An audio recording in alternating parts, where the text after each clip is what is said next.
Good morning, everyone. We're back to the Balkans again. Dave Marcus, our regular host, is not here today, and so I'm Lauren Wood-Viscardi, and I'll be hosting Sal's class. If you don't already know about Sal Depasquale, you need to get over to suga.org, su-ga.org, to find out all about him. He's got a very interesting background, but we won't take up any more time with that right now, and we'll let Sal take it away.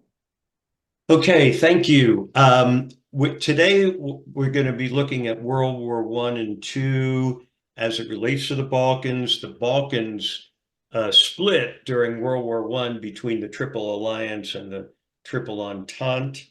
Post-World War I, we had the creation of Yugoslavia, which it's important for you to recognize that the Balkans split, one side in World War I, the other side in World War I. And then at the end of World War I, they decided to create the victors in the war decided to create a new country and took these two opposing forces and put them under one country. It was kind of like mixing the Union and the Confederacy under one country. And so we were also going to look at World War II and how Tito led the partisans and the implications of that. When we look at World War I, it's very important to understand that the real fight in World War I was about Africa. It was about the resources in Africa. If you will, consider that the Industrial Revolution starts around 1750. By the 1800s, the wheels of industry have started moving, and it has a great implication for America and the demand for cotton. So we were using enslaved peoples to extract cotton from the Mississippi Delta and to ship it to England. So it's all of that. The world has changed again, and we've become an industrialized world. We're becoming an industrialized world. And to feed industry, you need resources. And so the European powers, who were the first into the Industrial Revolution, they are competing with each other in the place that is rich with resources. They're also, competing into China and South Asia and other places. So, but Africa becomes a real focus of attention. And the tensions between the great powers are such that in 1884, they recognize that we're elbowing each other out of the way in Africa, and we're fixing to blow. We're getting ready. We're almost, going to start killing each other.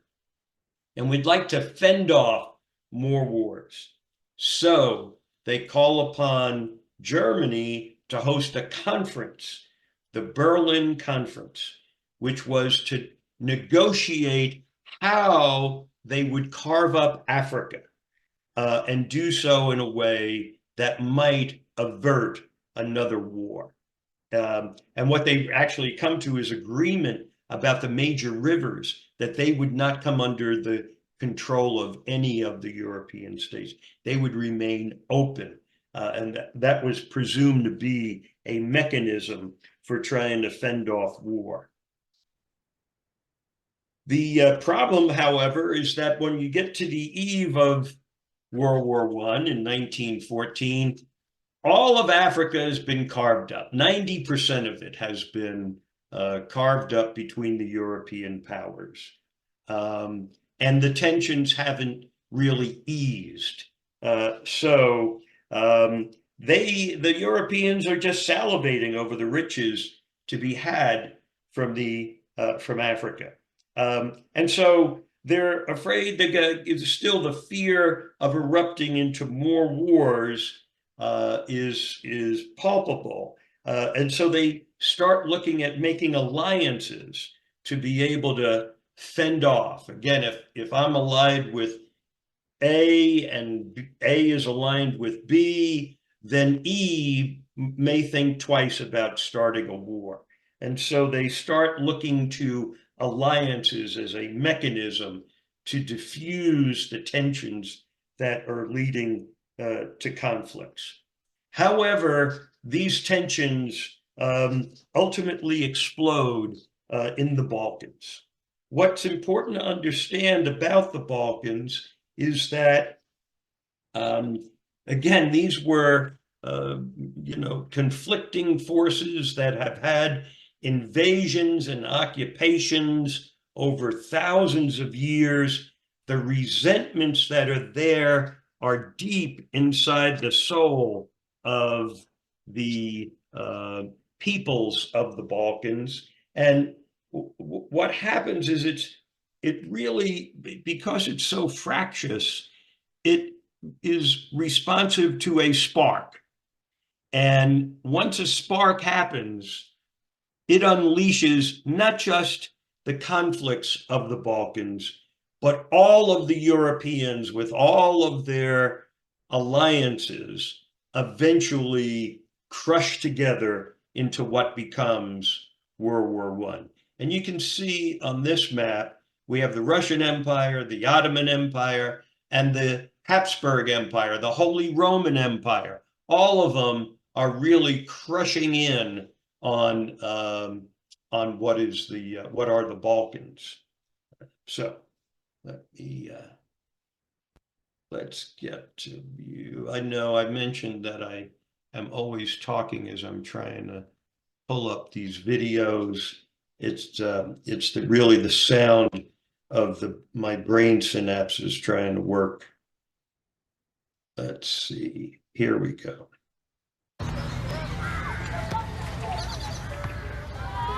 Košutnjak Park, outside the Serbian capital, Belgrade.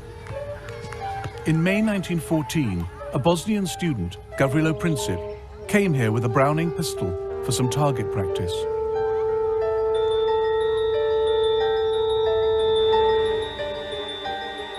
Princip was 19 years old.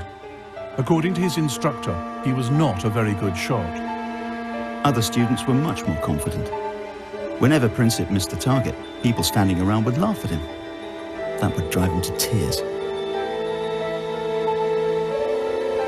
Out of sight in the forest, he had a chance to get his eye in, shooting at trees. His ultimate goal was far more ambitious. I am an adherent of the radical anarchist idea, which aims at destroying the present system through terrorism. In 1914, Princip's wish was granted.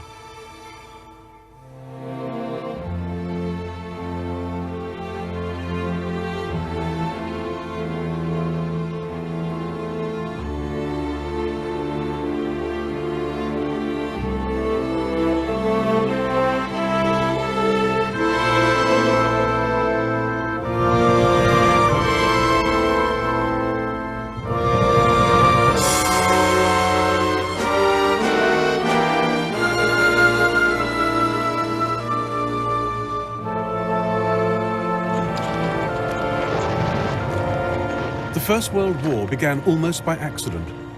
It ended just as strangely. In between, it was more destructive than any war had ever been. More British, French and Italian soldiers died in the First World War than died in the Second.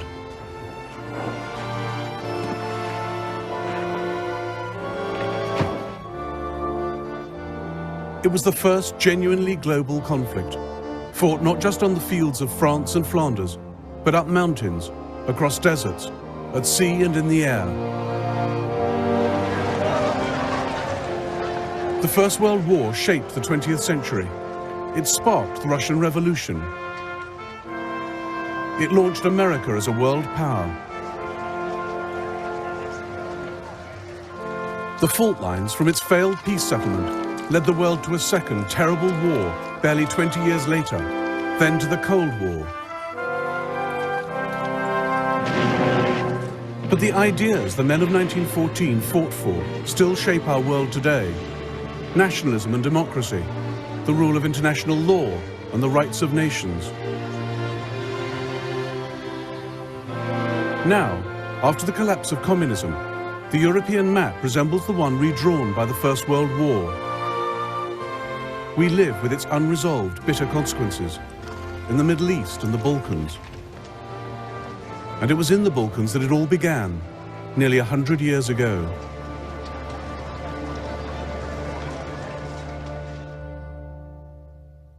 At the start of the 20th century, as at its close, the Balkans were the most unstable part of Europe. Here, three great empires fought for power and influence: the Austro-Hungarian, the Russian, and the Ottoman.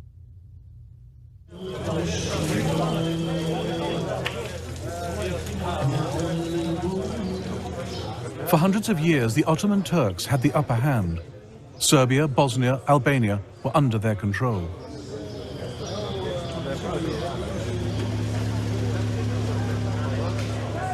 They built over 80 mosques in Serbian Belgrade, but by the 1900s, only this one was left. Serbia had thrown the Turks out and set herself up as an independent Slav kingdom.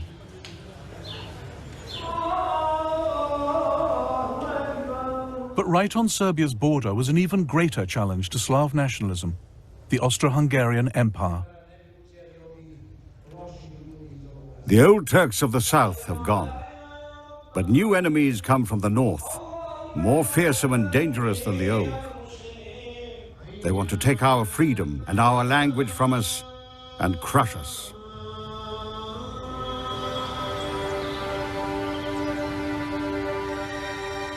Gavrilo Princip was born in a poor, mountainous part of Bosnia.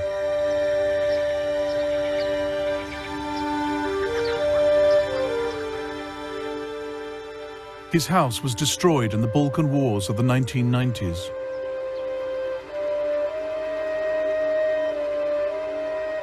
His initials, carved in 1909, are one of the few signs he ever lived here.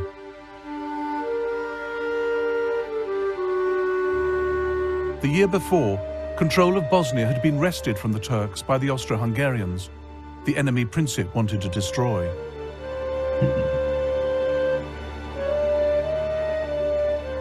His particular target was the heir to the Austro-Hungarian throne, Franz Ferdinand, member of the ruling family, the Habsburgs.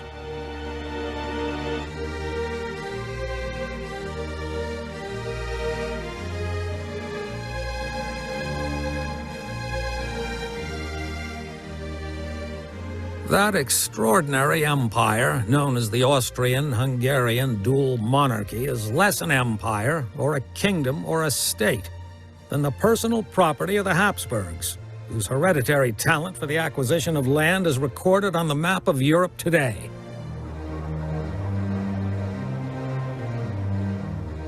The empire was ruled by Franz Ferdinand's uncle, Franz Joseph. He sat on two thrones, as Emperor of Austria and King of Hungary. By 1914, he'd been in charge for 66 years. He'd spent them trying to resist change of any kind. Hardly ever seen out of military uniform, he hated the idea of political reform. As he told US President Theodore Roosevelt, "You see in me the last European monarch of the old school."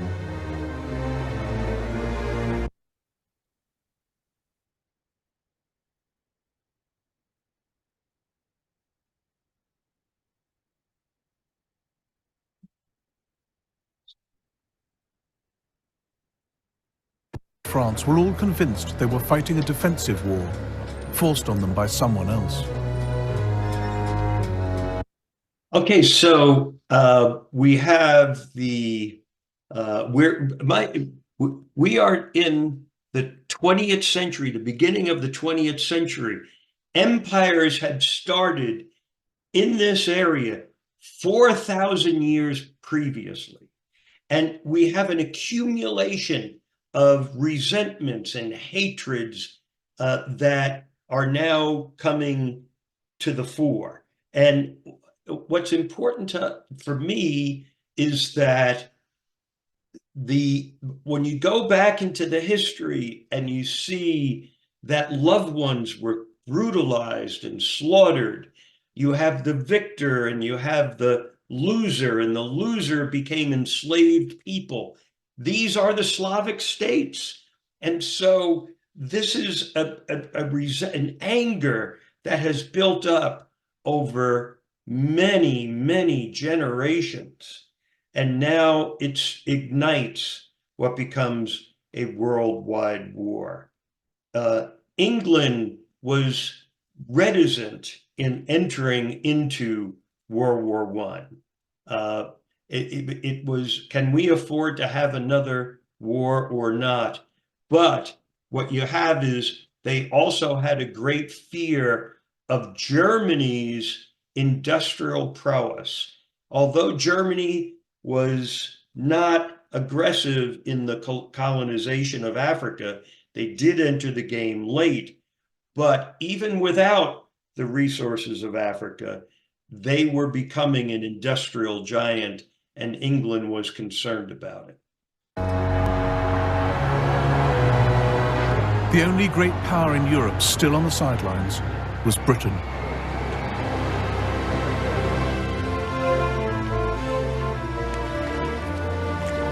On the 2nd of August 1914, Britain was still at peace, but only just. We've been in a state of great excitement as the reservists are being called up. All the railways are guarded. Everything points to the Great War, so long expected, being upon us. But Britain was the only great power who could not claim she was the victim of aggression. Nobody had attacked her, so why should she fight? It wasn't really to defend the rights of small nations, at least not Serbia, according to the Manchester Guardian. If it were physically possible for Serbia to be towed out to sea and sunk there, the air of Europe would at once seem cleaner. Nor was Britain bound by treaty obligations, as the Foreign Secretary Edward Grey assured Parliament. We are not parties to the Franco-Russian alliance. We do not even know the terms of the alliance. But in private, Grey and other leaders knew that Britain had to fight. If Britain stayed neutral, the war would still threaten the country's vast empire, its global trade and security. And Britain needed to stay on friendly terms with France and Russia. Even in peacetime, she was not powerful enough to defend her empire against everyone. In Africa and India, the safety of Britain's colonies depended on French and Russian goodwill. In 1914, Britain feared her friends just as much as her enemies.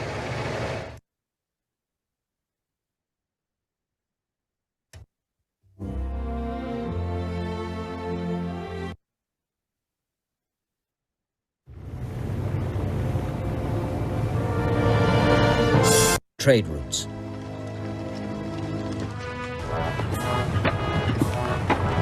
"15 years before, Germany had proclaimed herself an empire builder. The Kaiser had taken his country into the 20th century as a German admiral, creating a global German navy.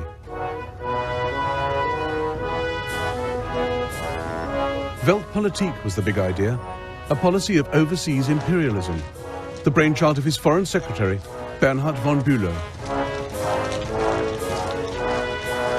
The days when the Germans left the earth to one neighbor, the sea to another, and kept only the heavens for themselves are over.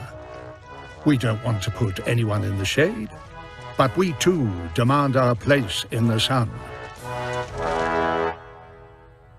Germany had come late to the game of empires, but by 1900 she had Togoland, Cameroon, German Southwest Africa, now Namibia, and German East Africa, now Tanzania. Her flag flew over patches in the Pacific, New Guinea, Samoa, and Micronesia. She had a vital toehold in China, at Tsingtao, where she recoaled her ships and brewed beer. Grand Admiral Alfred von Tirpitz saw this as just the start. We are now standing only at the beginning of a new division of the globe.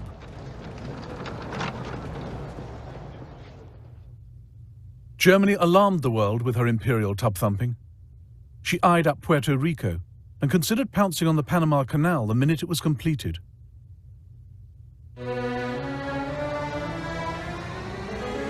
But the boldest of all the Kaiser's schemes was Operational Plan 3. The East Coast is the heart of the United States, and this is where she is most vulnerable. New York will panic at the prospect of bombardment. By hitting her here, we can force America to negotiate.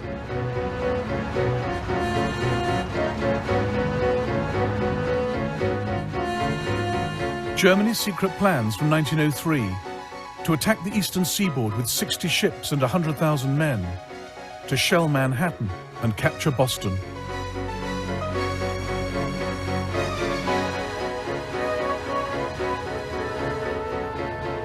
The outlandish scheme was driven by the Kaiser's resentment of America's growing power in the Pacific. He believed in a militarist state and increasingly hated what the West stood for. Service to mammon, greed, self-indulgence, land-grabbing, lying, treachery, and not least murder. The Kaiser thought capitalism was vulnerable, that a strong enough attack on its international systems of trade, credit, and insurance could bring the edifice tumbling down.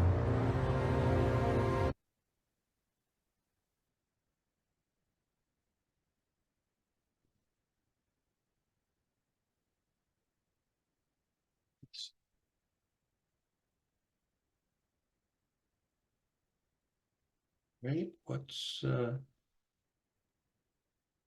I'm getting okay.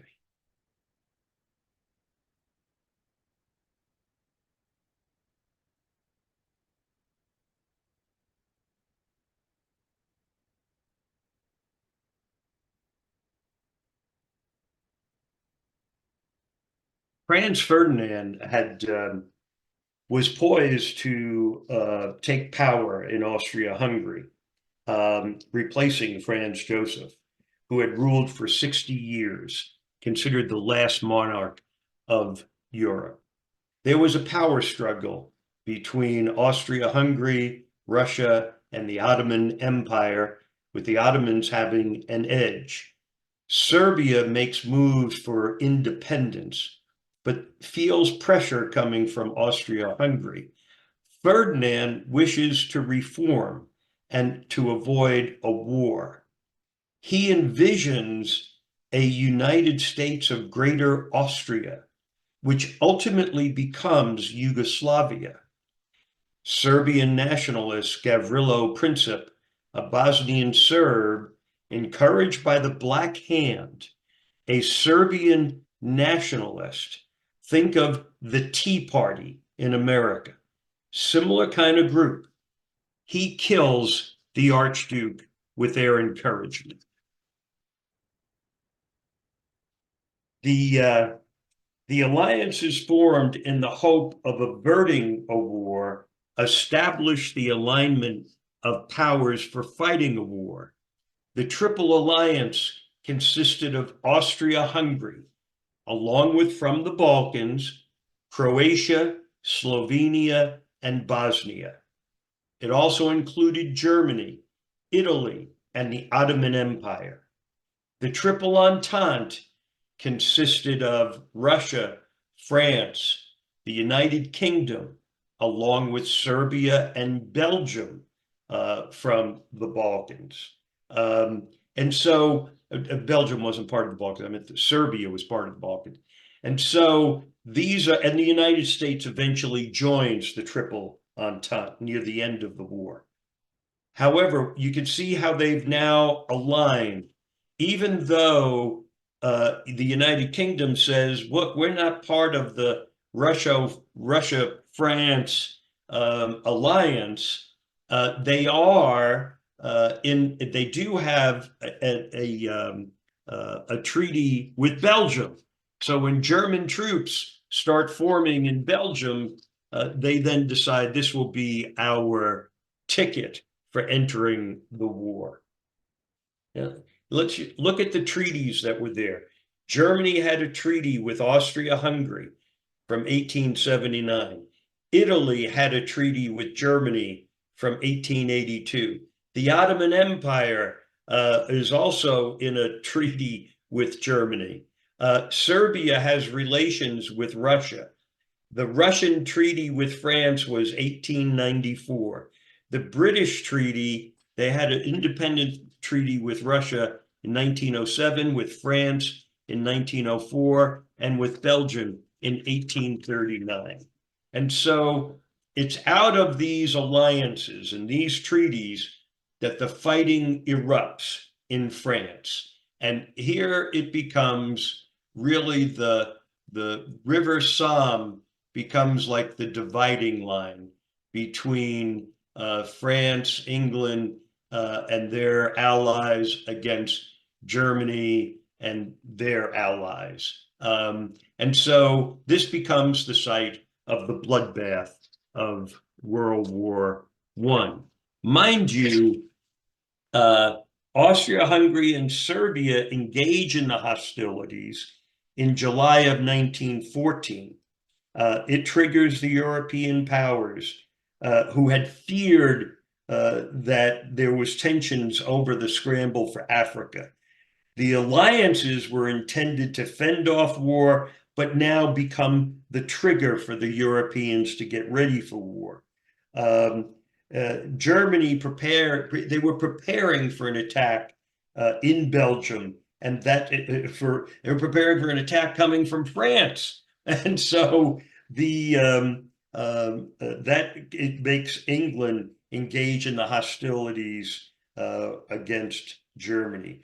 Russia enters the hostilities because of their relationship with Serbia, and the battle concentrates in Western France. So here are the Balkans as of 1991. At the end of the war, the Balkans are again combined under the banner of Yugoslavia. The United States of Greater Austria was the thought. And so we have Slovenia, Croatia, and Bosnia, who were part of Austro-Hungary, who were on the side of the Germans and the Ottoman Empire. They're placed under a state with Serbia and the Balkan states that were also aligned with the Ottomans. This volatile region now contains republics that fought alongside the Germans and republics that fought alongside of Britain and France. The outbreak of World War II reignited the internal conflicts in the new Yugoslavia, with Slovenia, Croatia, and Bosnia siding with the Nazis, and Serbia siding with the Russians. This is in World War II now. And so it becomes a war within the war, World War II, that erupts. And the Nazi supporters wind up battling with Serbia. So when we get to the events of the late 1980s and 1990s, mind you, we have the stuff that has accumulated over thousands of years, but we also have the resentments from the battle of World War I that are now going to take place in, let me see what's going on here. Why is it not, there we go. Stop that share. Then go to this next one.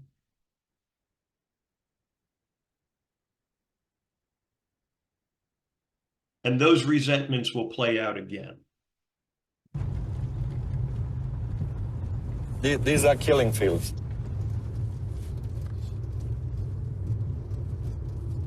In World War II? Yes, yes.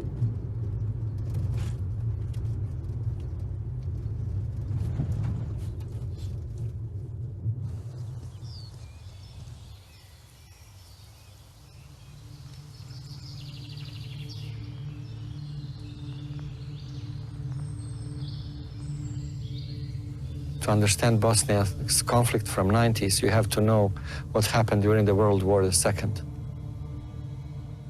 If you do not understand Jasenovac, where we are here now, you cannot understand the conflict in Bosnia.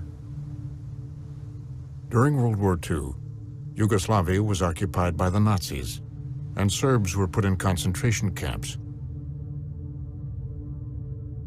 The Nazis were supported by Croatian fascists and some Muslims sympathetic to the fascist cause.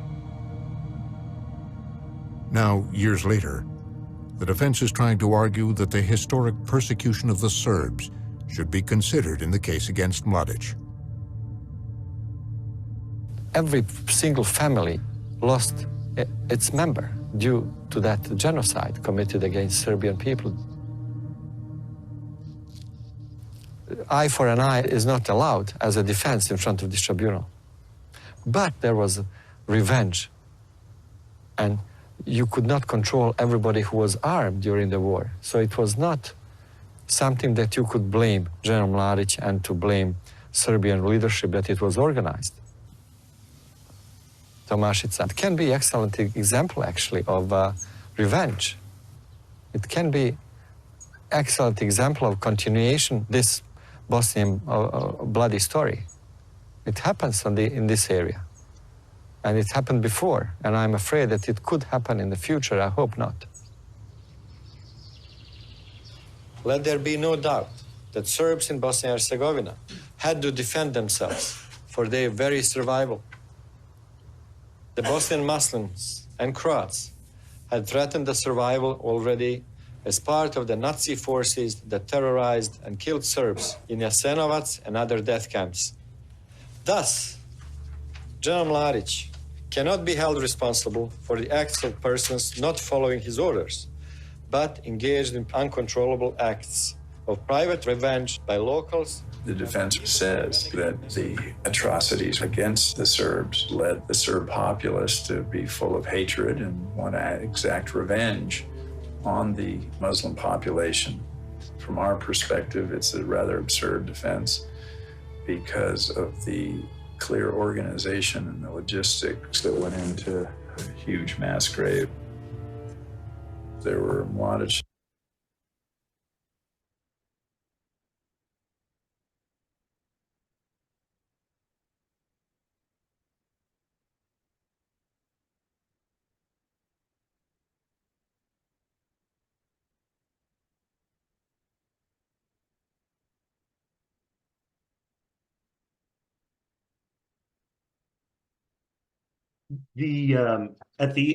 During World War II, it was Marshal Tito who organized the underground to fight against the Nazis.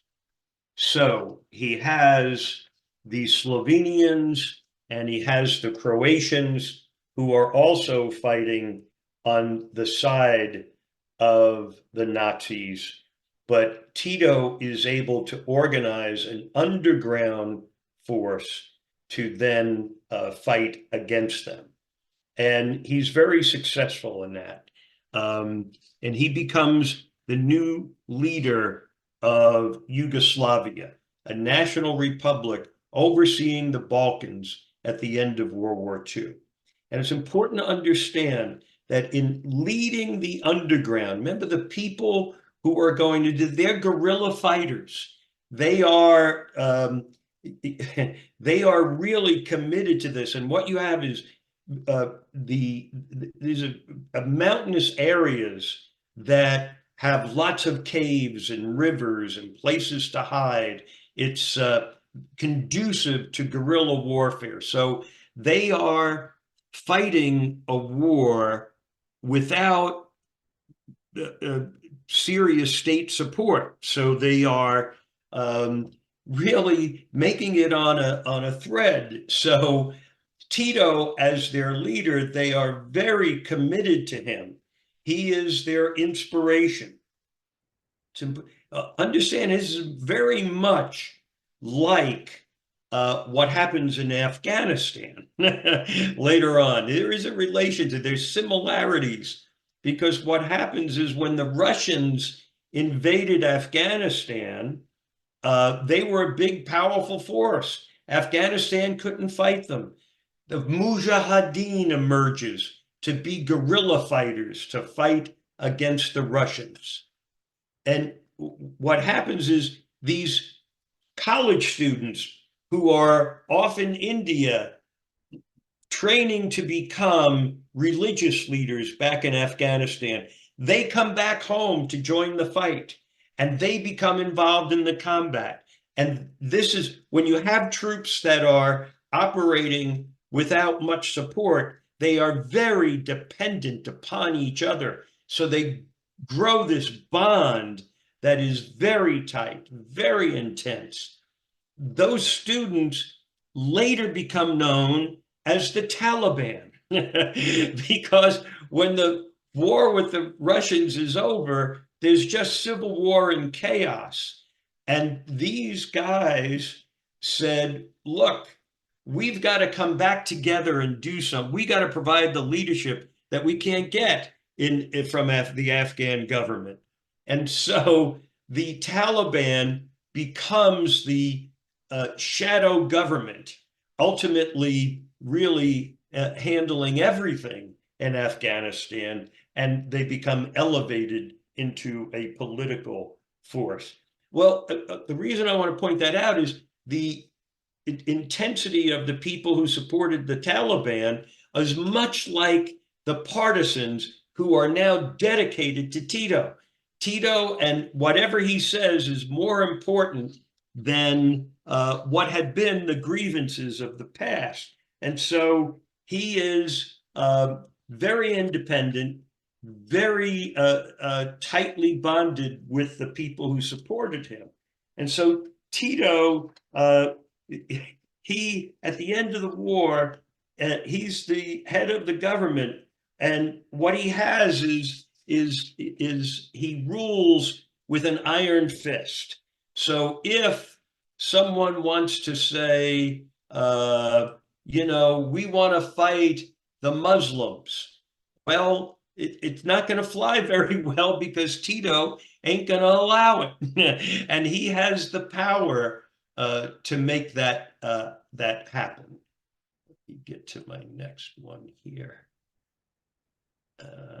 And here, and I want to share this one.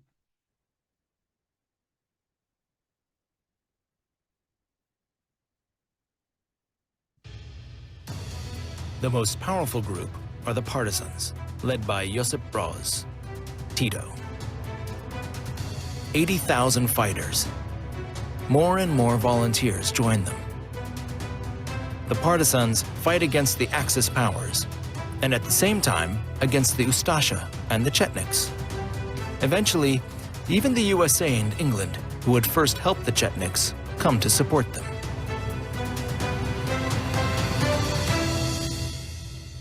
Who's killing more Germans? And the answer was Tito and the partisans were doing that. So despite the fact that Tito was a communist, the British and the others put their support behind Tito and the partisans because they were the ones really fighting and leading the struggle against Nazi Germany. And you have stories of people running off as children to go and fight with the partisans. So there was something that was romanticized about it in this terrible war-like setting. And then I think it was also people were motivated by the leaders, particularly in Serbia, of let's fight, let's defend. Time and again, the Germans, Italians, and Ustasha try to neutralize Tito. But the guerrilla leader survives every attack, and his army becomes the strongest force in the multi-ethnic state, in a conflict that borders on chaos. More than 1 million people lose their lives during the Second World War there, as many as in England, France, and Italy combined. Many die at the hands of their neighbors. Montenegrins were involved, Albanians were involved, Macedonians. There wasn't a single ethnic group that wasn't involved in some sort of fighting, either against the occupying power or settling local disputes. Still during the war, Tito becomes president of a provisional government.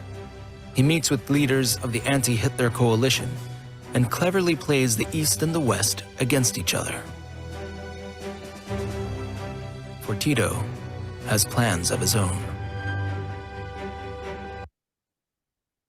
Tito is such an interesting character because he can, as they say, play the East and the West against each other. He splits with Stalin, even though he's a communist country, and he really asserts a great deal of independence. And he becomes the lid on the power keg that is the Balkans. And during the Tito years, Yugoslavia thrives, ethnic compatibility thrives, diversity thrives. People are living well, and they're not slaughtering each other on the streets. Eventually, though, Tito dies and everything changes. We'll take that up next week. Okay. Questions, comments? Well, you can use the raise the hand feature to ask Sal questions, or put something in the chat box if you'd like. I am so struck by the fact that all the powers, all of them, seemed quite okay with we want, we'll take.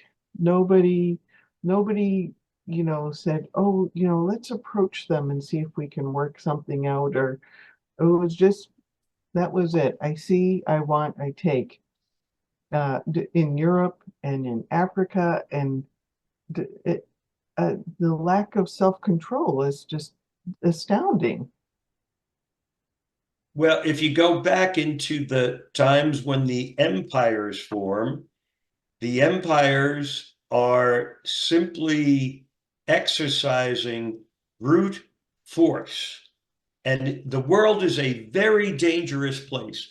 One of the reasons that I think we have contorted history books is that if you understood how brutal the world was, it would be hard to continue living. You might say, I got to get out, I at least kill myself at my own hands rather than suffer the torturous death that's going to come from these invaders and occupiers. And so much of the brutality has been covered up. We still have people who think of the Roman Empire as something glorious. The English, you have English saying, Pax Britannia and all that nonsense. That was all brutality, horrible brutality. And so we have these, I think it's distorted because powers that be don't want people to really know what happens, how they got to power, and what it is they're doing to retain power. How vicious it was, and then how it kind of fed down into such a granular level. They saying, village against village, really, and that is, oh my God, it's so awful. It is really awful. So does anyone else have any questions? This is a big topic. It's really complex and or any comments of any sort. Yeah, hard to distill, really. Unmute, Nancy. Well, I just want to mention that it was appalling to see that map of Africa, the way they marched in and just cut everybody up into everywhere. And those places are still speaking those European languages. And people in Senegal and places like that, they're still speaking French. And who knows what happened to their original language? I guess they maybe speak it on the side, but their first language now is French. And that goes for those other places in Africa with other different European languages. And they did the same thing in the Caribbean. And down there in the Caribbean, you've got this Haiti problem going on. We'll trace that back. And it may not go back to World War I, since that was mostly over on the other continent, but still, I think it's all linked together. And you just go in, march in, take over everything, even the people's culture and their language and everything. It's ridiculous. Yeah, that's, you know, Haiti, you got to go back to before the French Revolution to really understand what's going on there. But this is, it really highlights what I'm trying to highlight is the event of the moment is never about the event of the moment. That's right. That's right. It's about what went before. Yes. And the problem is that the world leaders want to deal with the event of the moment as if that's going to solve it. If we just, you know, if we just get a two-state solution in Israel, everything will be fine. Well, no, that was the first empire. The brutality that's accumulated over time you've got to come to grips with it if you're going to create a new world that is not slaughtering each other. My gosh. Before I get to you, Penny and Dean, Coral, did you have something? Well, a couple of things. I wanted to ask Sal if he'd comment more on the Chetniks, but I also wanted to talk a little bit about Haiti. When we were involved with the Pan American Health Organization, they would meet periodically and take care of various health problems in all of Latin America. And my husband said, and then we come to Haiti. He said, let's break for lunch because Haiti is insoluble. And they never could get anywhere with it because they fought so much within themselves, even though it was one of the first Latin American democracies to begin with. And then you had, it just got terribly involved. But anyway, what more can you tell us about the Chetniks? Well, if anything? I'll take that up. But first I want to mention about Haiti. You know, I've said many times that there are problems like racial animus and ethnic conflicts and stuff like that that are solvable. The problem is there are powerful people who don't want it solved. For the world lead, for France and the when you had a revolution, Louverture Toussaint leads a black slave revolution and wins. Yeah. This was catastrophic. They have to say to the slave world, you cannot rise up against us. But he did, and he won. And so they were determined to crush Haiti. And it has never ended. As time goes on and people come up with, we can do this, we can do that in Haiti, there are formidable forces opposing it. They want to keep Haiti as an example of you cannot beat us. And I know that may sound, you know, it's gone on that long. If you watch the whole history of it, that's what's going on. They will sabotage the people. When I say they, I mean the great financial wealth powers who want to keep that example and refuse to allow Haiti to emerge as just a self-sufficient nation. It's a horrible example, but it is one that I think is crucial. Now on the Chetniks, the thing that's what he mentioned in the film there is the Ustasha, because the Ustasha are the Nazis. They are the people, Croatia, Slovenia, who are tied to the SS and tied to the Nazis. And they're imposing the same kinds of things that is going on in Germany. So the Chetniks are being subjected to attack by the Ustasha. And so that's what's playing out, and it really is it's a prelude to what's going to come in the after Tito dies, because the Eustachian's going to, in fact, after Tito passes, they recreate the Eustachian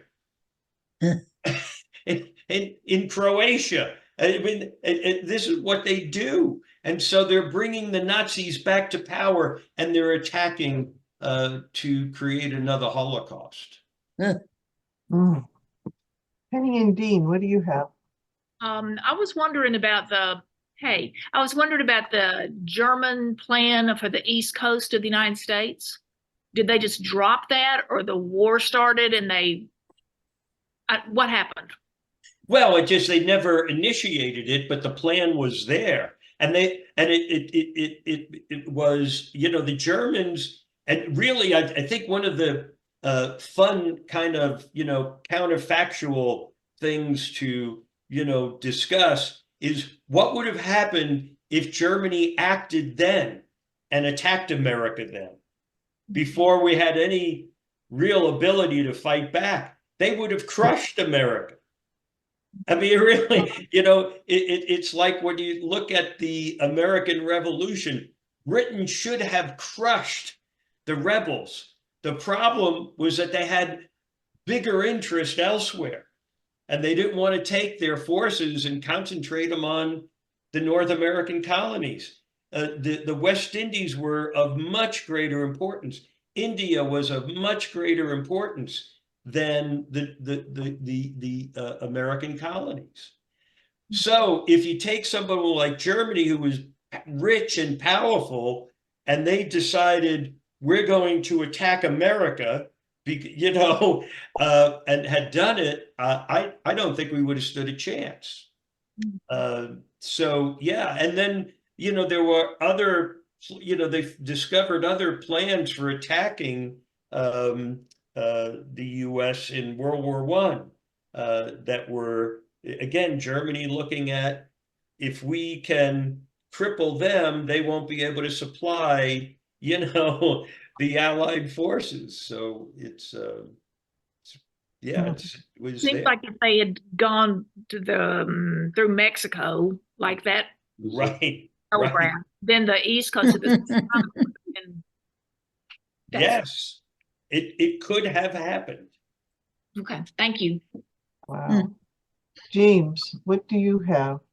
Well, I was wondering about this German plan to take over the United States, because Theodore Roosevelt had ordered the fleet to sail to South America and blow the German fleet out of the water if it invaded. It was a small country down there that they were going to collect their their money from. And he said, you aren't going to do that. And it was quietly done. And he ordered, and it was quietly done. They told the German ambassador that they were not going to go into South America. And then he ordered the fleet out of New York to go to Newport News and refuel and sail. And also the Ottomans, that was a funny one, because the Germans tricked the Ottomans into joining the Axis forces. But the Ottomans had problems in the Middle East. Yeah, I think part of the way I relate to those events is that it becomes evidence of the template that was started 4,000 years ago. What I mean is the empires, once that thing started, once they built a protective edifice, they were going to protect, my farmlands. And so you start with a like a militia, and then the militia grows bigger, and you say, well, I can attack this other village over here. Mind you, we don't have nation states at the time, but I can attack this other group that are agriculturalists and have excess. I can attack them and I can take their excess. And then as time goes on and others develop like you did, you see their army growing and you start looking at, well, wait a minute, I'm going to attack them before they attack us. And so you see this explosion of empires over this period of time. What's happened? All of these people are marching to the same drum. It is, I want, I can take, I have an army, I'm going to go and muscle them out of the way. And from that template, it emerges, we're constantly looking for who's going to attack us or who can we attack. It's not, how can we live in the world together? How can we create a sustainable world? That's not on the table.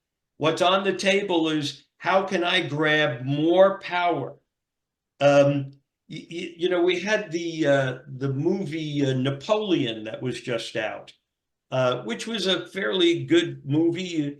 Some people look at it as they're trying to, it didn't make the money it wanted to make, so they started promoting it as a comedy. But and so it really, it's a good film. But what it shows, here's Alexander the Great is discussing with Napoleon an alliance until he realizes, wait a minute, I can attack Napoleon and hurt him. And so that's all they're doing is scheming for how it's pure greed.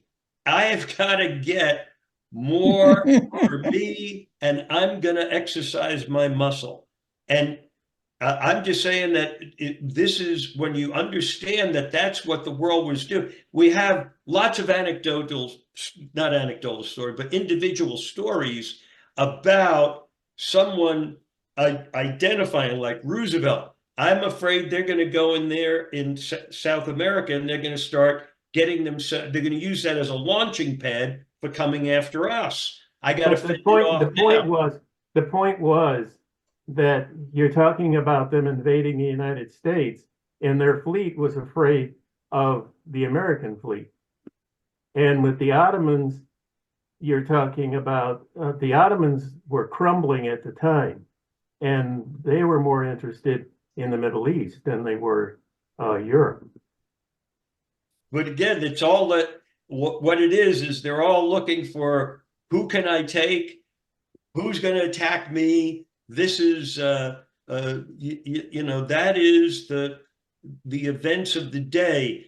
When we look, as a kid, when I was in school, and they, you know, talk about the world wars, what started the world wars? Well, it was the murder of the Archduke Ferdinand. And I came to learn that the Archduke Ferdinand was utterly irrelevant.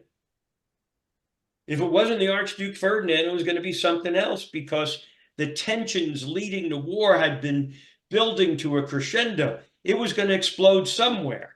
A lot of people predicted it would be in the Balkans because they were so fractious. And in fact, that is what happened. But the bigger problem is the